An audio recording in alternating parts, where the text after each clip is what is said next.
ধনকুবের পরিবারে বিয়ে করা দরিদ্র এই মেয়েটির নাম মেং। নতুন বিয়ের রাতে সে বুঝে ফেলে এই প্রাসাদ শুধু জাঁকজমকই নয়, তার মাঝে লুকিয়ে আছে ভয়ঙ্কর সব গোপন রহস্য। কৌতূহলের টানে সে আবিষ্কার করে এক গোপন দরজা, মিটমিটে আলো, ঠান্ডা নীরবতা আর দেয়ালের মাঝখানে বসানো বিশাল ডিসপ্লে। সবকিছু মিলিয়ে অস্বস্তিকর এক পরিবেশ।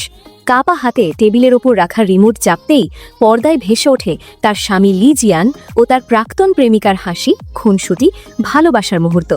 সেই দৃশ্য দেখে মেং অনেক কষ্ট পায়।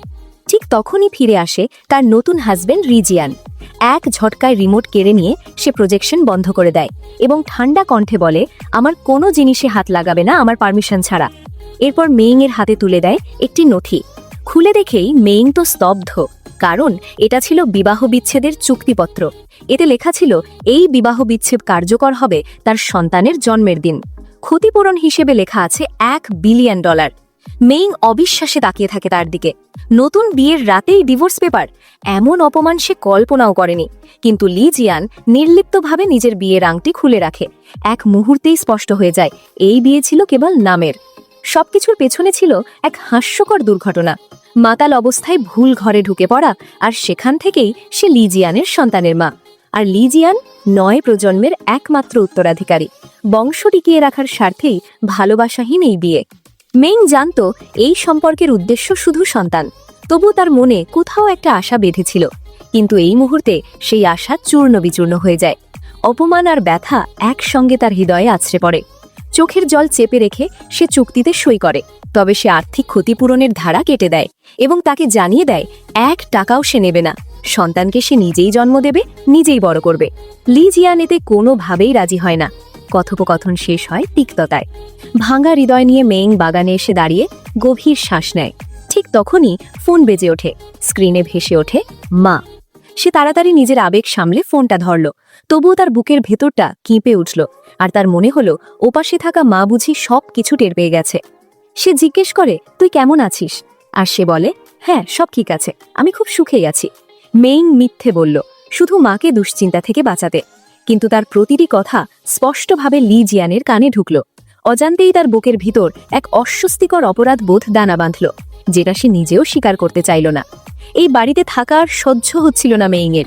সে মনে মনে ঠিক করে ফেলল এখান থেকে সে চলে যাবে। গভীর রাত, শয়নকক্ষে লি জিয়ান ঘুমিয়ে আছে, আর গর্ভবতী মেং একা ঘরের সোফায় এপাশ ওপাশ করছে। তার চোখে ঘুম নেই, দুঃখ নয়, ক্ষুধাই তাকে জাগিয়ে রেখেছে। চুপি চুপি সে রান্নাঘরে যায়, অবশিষ্ট খাবার দিয়ে একবারই ভাত মেখে নেয়। লি জিয়ান বিরক্ত হবে ভেবে আলো পর্যন্ত সে জ্বালায় না। ঠিক তখনই ভাগ্যের নিষ্ঠুর খেলায় লি জিয়ান পানি খেতে উঠে পড়ে। ভয়ে মেং মুহূর্তে এক কোণে সরে যায়। আলো জ্বলে ওঠে, সে সঙ্গে সঙ্গে নিভিয়ে দেয়। লি জিয়ানের সন্দেহ বাড়ে, আবার সে আলো জ্বালায়, আবার নিভে যায়। শেষমেশ বিরক্ত হয়ে সে আলো ছেড়ে দিয়ে ফ্রিজের দিকে এগোয়। আর সেই ফাঁকে মেং চোখের পলকে টেবিলের নিচে লুকিয়ে পড়ে। লি জিয়ান ঘুরে তাকাতেই তার চোখে পড়ে দুটো পা। মুহূর্তে এসে ফ্রাইং প্যান তুলে নেয়। চেয়ার টেনে দেখতেই বেরিয়ে আসে সত্য, ওটা মেং। রাগে ফেটে পড়ে সে জিজ্ঞেস করে, এত রাতে সে সেখানে কি করছে? মেং কাঁপতে কাঁপতে টেবিলের নিচ থেকে বেরিয়ে আসে। মাথা নিচু করে অস্বস্তিকর স্বরে বলে, গর্ভবতী হওয়ার পর থেকে তার খিদে পেলেই বমি বমি লাগে, বমি আসে, আর রাতে তার ঘুমই হয় না। তার কণ্ঠে ছিল লজ্জা, দুর্বলতা আর অসহায়তার মিশ্রণ, যা এই প্রাসাদের ঠান্ডা আলোতেও ঢেকে রাখা যায়নি। ক্ষুধা আর অস্বস্তির তাড়নায় মেং রান্নাঘরে এসেছিল শুধু একটু কিছু খেতে। কিন্তু তার কথা, তার অবস্থা, কোনোটার দিকেই লি জিয়ান এক ফোঁটাও আগ্রহ দেখালো না। নিঃশব্দে ঘুরে সে নিজের ঘরের দিকে পা বাড়াতেই মেং শেষ শক্তিটুকু জুটিয়ে তাকে ডেকে থামালো। এই মুহূর্তে মেং এর বুকের ভেতরটা যেন ক্ষত বিক্ষত, তবুও সে দাঁতে দাঁত চেপে সব গিলে নিল। অভিযোগ নয়, কান্না নয়, শুধু নীরব সহনশীলতা। ভাগ্যক্রমে এই শীতল প্রাসাদে একজন মানুষ ছিলেন যিনি মেইংকে সত্যিই আপন করে নিয়েছিলেন। সে হলো লি জিয়ানের দাদি। সে জানতে পারে যে নববধূ আলাদা ঘরে ঘুমোচ্ছে। রাগে লি জিয়ানকে ভালোভাবেই ধমক দিল লি জিয়ানকে।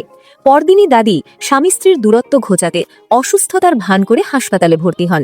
সে সাফ জানায় এই অবস্থায় মন ভালো রাখা ভীষণ জরুরি, তাই লি জিয়ানকে মেইংয়ের সঙ্গে গিয়ে যোগা ক্লাস করতে হবে। ক্লাসরুমে শিক্ষক যত্ন করে নতুন দম্পতিদের গর্ভকালীন বুকে মাসাজ শেখাচ্ছিলেন। কিন্তু লি জিয়ান যখন মেইংয়ের গায়ে হাত রাখল, মুহূর্তেই দুজনে ভয়ে চিৎকার করে উঠল। হঠাৎ এই দৃশ্য দেখে শিক্ষক আর আশেপাশের সব দম্পতি স্তব্ধ হয়ে গেল। লজ্জায় মেইংয়ের মুখ লাল হয়ে গেল। সে তাড়াতাড়ি পেট ব্যথার অজুহাত দেখিয়ে দৌড়ে বেরিয়ে গেল। কারণটা ছিল একটাই, এটা ভালোবাসার বিয়ে নয়, বরং এক দুর্ঘটনা থেকে জন্ম নেওয়া চুক্তির সম্পর্ক। এই ঘটনার পর মেইং আর ক্লাসে ফেরার সাহস পেল না। কিছুক্ষণ পর লি জিয়ান বেরিয়ে এসে ঠান্ডা গলায় বলল সে আর কখনো এখানে আসবে না। দাদির অসুস্থতার ভান সে আগেই বুঝেছিল, আজ আশাটা ছিল শুধু তাকে খুশি করার জন্য। অদ্ভুতভাবে শুধু অভিনয়, এই কথাটা শুনে মেইং ভেঙে পড়ল না, বরং তার মনে অল্প একটু উষ্ণতা ছড়িয়ে পড়ল। যাই হোক, অন্তত আজ সে তার সঙ্গে এসেছিল। এই সামান্য বিষয়েই সে কৃতজ্ঞ এবং খুশি। মেইংয়ের সেই সরল কৃতজ্ঞতা লি জিয়ানের চোখে এক জটিল আলো জ্বালিয়ে দিল। এত অল্পে তৃপ্ত হওয়া, এত সহজ, এমন মানুষ সে আগে কখনো দেখেনি। পরে আলাদা হয়ে মেইং একা ফাস্টফুডের দোকানে দুপুরের খাবার খেতে গেল। সেখানেই হঠাৎ দেখা হয়ে গেল পরিচিত প্রতিবেশী ড্যানিয়েলের। তার কফি শপের সংস্কারের কাজ চলছিল, আর মেইং নিজের সামর্থ্য অনুযায়ী স্বেচ্ছাসেবায় সাহায্য করতে লাগলো। সেই রাতেই ড্যানিয়েল তাকে বাড়ির দরজা পর্যন্ত পৌঁছে দিল। দুর্ভাগ্যজনকভাবে ঠিক সেই মুহূর্তে অফিস থেকে ফেরা লি জিয়ানের চোখে পড়ে গেল দৃশ্যটা। গভীর রাতে দরজার সামনে দুজনের কথাবার্তা দেখে লি জিয়ানের বুকের ভেতর অজান্তেই এক ধরনের অনিচ্ছা আর অস্বস্তির ঢেউ খেলতে লাগলো। কিন্তু লি জিয়ানের মন ফুরফুরে ছিল না। সে ড্যানিয়েলের দিকে তাকালেই তার চোখে সেই দিনের রাতের কথা ফুটে উঠছিল। নিজেও বুঝতে পারছিল না কেন এমন হচ্ছে। এই অস্বস্তি, সংকোচবোধ, অযৌক্তিক ঈর্ষা। বাড়ি ফিরেই সে সেক্রেটারিকে ফোন করে ড্যানিয়েল সম্পর্কে খোঁজ নিতে বলে। ঠিক তখনই ভিতর থেকে হঠাৎ এক চিৎকার ভেসে ওঠে, আহ! লি জিয়ান দৌড়ে বাথরুমে ছুটে যায়। দরজা খুলতেই দেখে শাওয়ারের পানি চারিদিকে ছিটকে পড়ছে, আর তার মাঝখানে মেইং পুরো ভিজে একেবারে ভেজা মুরগির মতো। সে সাহায্য করতে এগোতেই নিজেও ভিজে যায়। কিছুটা হুলস্থুল, কিছুটা বিশৃঙ্খলার পর শেষমেশ সে শাওয়ার বন্ধ করতে সক্ষম হয়। মেইং লজ্জায় মাথা তুলতে পারছিল না। কাঁপা গলায় সে বলল স্নানের পর একটু মেঝে ধুতে চেয়েছিল, ভাবেনি এমন কাণ্ড হবে। সে মনে মনে বকুনি শোনার জন্য প্রস্তুত ছিল।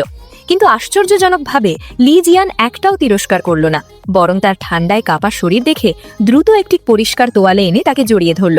তার কণ্ঠে ছিল অদ্ভুত এক উদ্বেগ, যেন সে অসুস্থ না হয়ে যায়। এই নিঃশব্দ যত্ন, এই অপ্রত্যাশিত আন্তরিকতা মেইংয়ের শরীরের শীত যেমন দূর করল, তেমনি দুজনের মাঝে জমে থাকা পাতলা বরফের স্তরটুকুও গলিয়ে দিল। সেদিনই মেইং আবার যোগা ক্লাসে গেল। আজকের পাঠ স্বামী স্ত্রী মিলে এখনো জন্ম না নেওয়া শিশুর জন্য একটি ছোট্ট পোশাক সেলাই করা। লি জিয়ান আগেই বলেছিল সে আর আসবে না, তাই মেইং একাই এসেছে। চারিদিকে তাকিয়ে দেখে সবাই স্বামী স্ত্রী একসাথে। তার চোখে এক চিলতে হতাশা ভেসে ওঠে। ঠিক তখনই পিছন থেকে ভেসে আসে সেই চেনা অতিরঞ্জিত প্রাণবন্ত হাসি। লি জিয়ান! এই অল্প সময় একসাথে কাটানোর মধ্যেই মেইংয়ের সরলতা আর নিঃস্বার্থ ধীরে ধীরে লি জিয়ানের হৃদয়কে দুর্বল করে ফেলেছে। প্রথমবারের মতো সে স্পষ্ট বুঝতে পারে এই বিয়েতে শুধু সে নয়, মেইংও একজন ভুক্তভোগী। আর দায়িত্ব দিয়ে শুরু হওয়া এই সম্পর্কের ভিতরে অজান্তেই জন্ম নিতে শুরু করেছে এক অদ্ভুত অনুভূতি। সবকিছুর মাঝেও মেইং সবসময় আশাবাদী হয়ে এসব আঁকড়ে ধরেই সামনে এগিয়ে যাচ্ছে। অভিযোগ না করে, দোষ না দিয়ে, নীরব সহনশীলতায় সে অজান্তে লি জিয়ানের হৃদয়ে নিজের জন্য একটা জায়গা বানিয়ে ফেলেছিল। আর ঠিক সেই কারণেই লি জিয়ান আর তাকে কষ্ট দিতে পারল না, তাকে হতাশও করতে চাইল না। আজ এখানে আসার আসল কারণটাও ছিল সেটাই। লি জিয়ান সত্যিই আসবে এটা মেইং কল্পনাও করেনি। তাকে দেখা মাত্রই তার চোখে মুখে খুশি উপচে পড়ল, যা সে লুকোতেই পারছিল না। এরপর দুজনের নিখুঁত সমন্বয়ে, নিঃশব্দ বোঝাপড়ায় তারা অনাগত শিশুর জন্য একটি ছোট্ট পোশাক সেলাই করল।